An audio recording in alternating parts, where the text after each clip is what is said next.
आइए हम बात करते हैं सर्वेक्षण पद्धति के बारे में। सर्वेक्षण पद्धति सामाजिक विज्ञानों की एक प्रमुख प्रचलित विधि है। सर्वेक्षण पद्धति में मुख्यतः यह लक्ष्य होता है कि कैसे एक जनसंख्या का प्रतिनिधित्व प्रतिदर्श को निकाला जाए और उससे कुछ चुनिंदा प्राथमिकताओं के आधार पर जो सवाल प्रश्न पूछे जा सकते हैं उससे कुछ जानकारी ली जा सके। सर्वेक्षण पद्धति सिर्फ सामाजिक विज्ञानों की ही एक पद्धति नहीं है। सर्वेक्षण पद्धति को सामाजिक क्षेत्र में, शिक्षा के क्षेत्र से बाहर भी, आम जनजीवन में भी बहुलता से प्रयोग किया जाता है। जैसे कि सर्वेक्षण पद्धति को बाजार की कुछ कंपनियां भी प्रयोग में लाती हैं। उसी के साथ चुनाव के दौरान राजनीतिक पार्टियां भी सर्वेक्षण की पद्धति से ये जानने की कोशिश करते हैं कि कैसे चुनाव के परिणाम क्या हो सकते हैं, किस पार्टी को या किस विचारधारा को लोग प्रमुखता देना चाह रहे हैं। सर्वेक्षण पद्धति में बाजार की कंपनियां और ब्रांड ये भी देखना की कोशिश करती हैं कि कैसे कुछ उत्पादों को प्रमुखता दी जा रही है और कुछ उत्पादों को छोड़ दिया जा रहा है, किस प्रकार के उत्पादों की लोकप्रियता ज़्यादा है। सर्वेक्षण पद्धति से बेसिक मुख्य लक्ष्य यह है कि कैसे एक चुनिंदा जनसंख्या पर सर्वे किया जाए और उससे जो जानकारी प्राप्त होती है उस जानकारी को कैसे सामान्यीकरण किया जाए। सर्वेक्षण पद्धति में जो संस्था प्रयोग में रहती है उसका अपना एक बजट बनाया जाता है, उसका एक संसाधनों का रूपरेखा तैयार की जाती है। इसीलिए समाजशास्त्री मानते हैं कि सर्वेक्षण पद्धति एक धन, संसाधन और समय के हिसाब से बड़ी ही प्रमुख विधि मानी जाती है। सर्वेक्षण की पद्धति में किसी एक चुनिंदा विषय पर या मुद्दे या सवाल पर सावधानी पूर्वक कुछ व्यक्ति चुने जाते हैं, जिसको प्रतिनिधित्व समुच्चय के नाम से भी जाना जाता है। इस प्रतिनिधित्व समुच्चय से प्राप्त सूचनाओं से जो जानकारी, सूचनाएं जो मिलती हैं उससे एक दृष्टिकोण पैदा होता है। समाजशास्त्री उस दृष्टिकोण से ये जानने की कोशिश करते हैं कि कैसे एक समाज, एक क्षेत्र, एक समूह में किसी मुद्दे को लेकर या उनकी राजनीतिक या आर्थिक या सांस्कृतिक समझ बदल रही है या जारी हो रही है। सर्वेक्षण में यह भी माना जाता है कि अनुसंधानकर्ता एक दल बनाते हैं, उस दल का एक संरचना होती है, उस दल के अलग अलग व्यक्ति अलग अलग प्रकार के कार्य करते हैं। इस विधि में, इस पद्धति में जिन लोगों से सूचनाएं ली जाती हैं उनको उत्तरदाता कहा जाता है, जिनसे सूचनाएं ली जा सकती हैं, जिनसे सूचनाओं के आधार पर उनका विवेचना की जाती है, उनका अध्ययन किया जाता है। अनुसंधानकर्ता एक दल बनाते हैं और ये माना जाता है कि इस दल में अनेकों व्यक्ति अलग अलग तरीके से सहायक के रूप में अपना योगदान देते हैं और ये दल विषय के आधार पर किसी क्षेत्र में जाकर कुछ चुनिंदा लोगों से जानकारी प्राप्त करता है, उनसे सवाल पूछते हैं, उनके जो जानकारी हैं, जो उनके उत्तर हैं उसको नोट किया जाता है, उनको लिख लिया जाता है। यह भी माना जाता है कि सर्वेक्षण पद्धति में अलग अलग तरीके की तकनीक का इस्तेमाल या प्रयोग किया जाता है। जैसे कि अगर हम मुख्यतः देखें, सर्वेक्षण में एक प्रश्नावली का निर्माण किया जाता है जिसमें अनेकों प्रश्न होते हैं एक विशेष मुद्दे से संबंधित। इन प्रश्नों का पूछने का तरीका मौखिक होता है, प्राय ये मौखिक प्रश्न होते हैं, लेकिन कभी कभी इन प्रश्नों को डाक के द्वारा भी भेज दिया जाता है। अनुसंधानकर्ता क्षेत्र, समस्या और समय के हिसाब से इन तकनीकों का प्रयोग करते हैं और चुनाव करते हैं। कभी कभी यह भी देखा जा सकता है कि सर्वेक्षण पद्धति में प्रश्न जो हैं वो फ़ोन से भी पूछे जा सकते हैं और अन्वेषक फ़ोन से पूछे गए उत्तरों के आधार पर जो प्रश्नों के आधार पर जो उत्तर प्राप्त हुए उनको लिख लिया जाता है।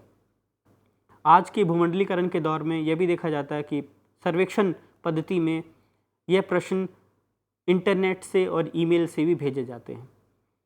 सर्वेक्षण पद्धति सामाजिक जीवन को समझने के लिए एक बहुत ही लाभकारी पद्धति है, जिसमें अनेकों प्रकार की समस्याओं का जटिल से जटिल सवाल का एक समझ पैदा की जा सकती है।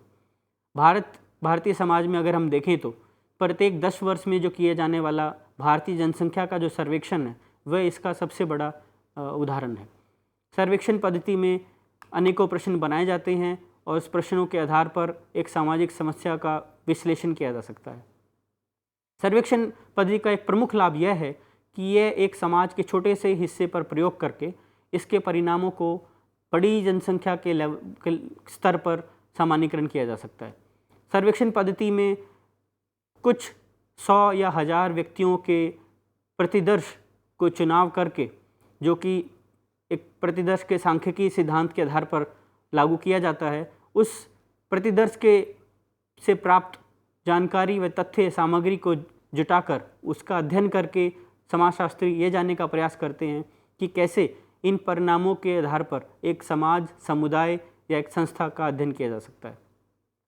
सर्वेक्षण पद्धति का सामाजिक विज्ञानों में, अर्थशास्त्र में, समाजशास्त्र में और आजकल मानवशास्त्र में भी प्रयोग किया जा सकता है। प्रतिदर्श सिद्धांत को लागू करते हुए यह माना जाता है कि सर्वेक्षण पद्धति में सामान्यीकरण एक मुख्य भूमिका अदा करती है।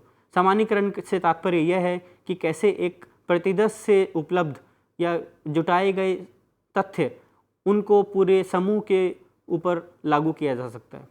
सर्वेक्षण पद्धति में यह माना जाता है कि प्रत्येक व्यक्ति को प्रतिनिधित्व दिया जाए, ताकि सर्वेक्षण करने के समय अनुसंधानकर्ता जिस भी व्यक्ति से बात करें, उनसे संपर्क करें या उनसे प्रश्न पूछें, उन सब को एक अवसर के आधार पर चुना जाता है।